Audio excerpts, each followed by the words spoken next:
Hey now. Hey now. Okay, so today I'm going to feature five, or what I consider to be five of the ugliest cards in my collection, PSA graded. And combination of, not really knowing what I was doing when I bought them,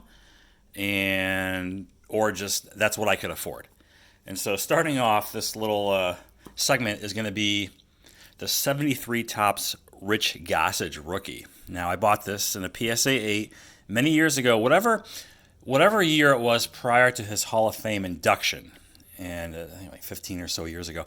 And I do recall paying like around 20 something bucks, maybe $28 for this card, somewhere in the 20s.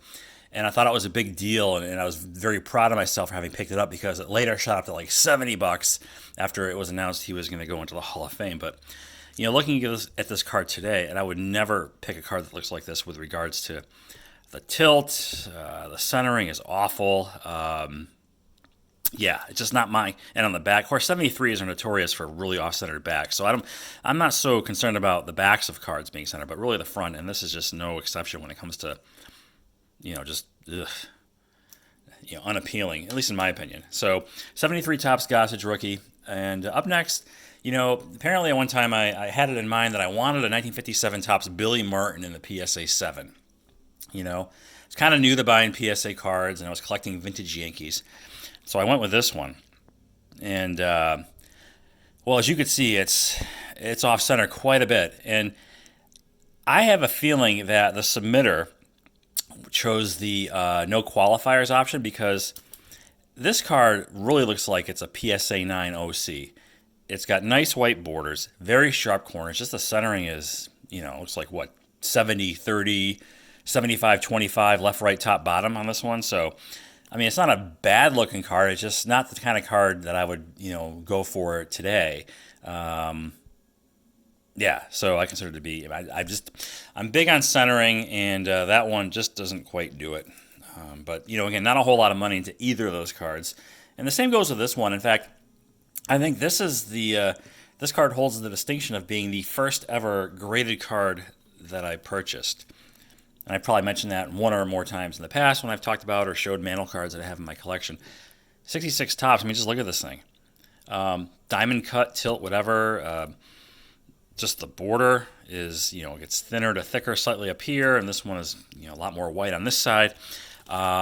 Paid no attention to that. I was basically buying the grade and not the card. And that could be said for these previous two here also. Purchased probably in the middle of the how do you call it, the decade, 2005-ish time frame. And I do remember it being around $220. So, yeah, the Mickey Mantle 66 Tops, live and learn. It is a 7. I've had passing thoughts about upgrading. At this point, forget it. I'm not going to bother. Not the way prices are. It's not worth it. Just be happy with what I have there. And then these last two are cards that were, not very attractive, but bought because it's what I could afford, or I guess what I felt comfortable paying for at the time. And so number 2 is the Big Train. This Walther Johnson card, it is beat up. It's got all kinds of issues. The corners are rounded off. This thing looks like it was farted on by a giant gorilla or something. It's got stains. It's got paper loss. It's almost like the 1.5 is a very generous grade for this, and it would not look out of place in an authentic holder.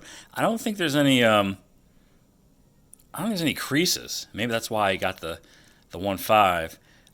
But I've seen others out there, and they're just so much nicer, brighter yellows, whiter borders, sharper corners. And this one sent me back around, I want to say it was in the $400 range, whatever year that was. In fact, I know I have an old YouTube video showing when I picked this up going back several years, so maybe like 5 or so years ago. Anyway, a lot of character with these beat-up old tobacco cards, but yeah, it's definitely a beater. So the 1.5 is the grade that received. And lastly is, even though it's a very significant card, it doesn't mean it's an ugly card. And this one certainly is my top, I consider, ugliest looking card in my collection. It's the 52 Topps Mantle. Look at this thing. It's got the miscut qualifier. It's a PSA 1. The grade couldn't be any lower. I mean, I guess if it was like an authentic, maybe that's a lower grade, but they're probably about the same. But you can see here all this white border on this side, and then just ever so slight touch of white here. It increases as you move down the side of the card a little bit, but not so much. I'm not sure at what point it's determined this is miscut versus off-center, because when I think of miscut cards, I think of cards that feature parts of another card on the card. Like this is cut so far, so maybe to the left, that whatever card set next to this mantle on the sheet would also start appearing on it over here, right? But whatever, it was like one of those things where you really can't be choosy. Even when I bought this, the affordable mantles were few and far between on eBay. And I don't know what this would go for now. I mean, I see ones that sell, and I assume that this would be worth something less than that because of the qualifier. But then I think, well, some of the ones that do sell look like total beaters. And if there's one thing this card has going for it is the fact that it's clean. You can see the creases here. That comes in, you see it right there. You see those? That does not go through to the other side of the card. They're on the surface here. So this card certainly is clean. It has nice color. The borders are relatively white. It just, off-centered substantially, and then, but the back is nice. So a lot of ones you'll find missing chunks of the card. It'll look like they were driven over, by a truck. So should be grateful for that. And had I not picked this up when I did, I would not own this card today.